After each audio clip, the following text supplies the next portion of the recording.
Thank you very much. The last time I spoke about what brings about conflict. Today I'm speaking about what conflict can do. What really conflict can do in people's lives. When you allow conflict to come in, the end result is what I'm talking about. So what can conflict do? Number one, conflict render the people over there in that enclave who are involved in that conflict, it renders them poor and jobless. Number two, it retards development. Number three, it brings a negative stigma and it makes them non-attractive. Number four, it expels the inhabitants away.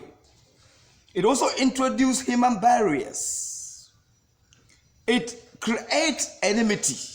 That's what conflicts can do. Making life unbearable. Leaving no hope for the youth and children. Making education an impossibility. Making royals become slaves elsewhere. Denying indigenous of national cake. Yes. Making the youth unruly. Leaving scars of pain on all. And also making anger a recurrent sight. Leaving survivors with bitterness. And leaving destroyers with brutalities. Monologue becomes the norm. And dialogue eventually becomes a no. Making cannibalism almost the next thing to do. Living in despair and of that province. Desolation becomes a glaring sight and hopelessness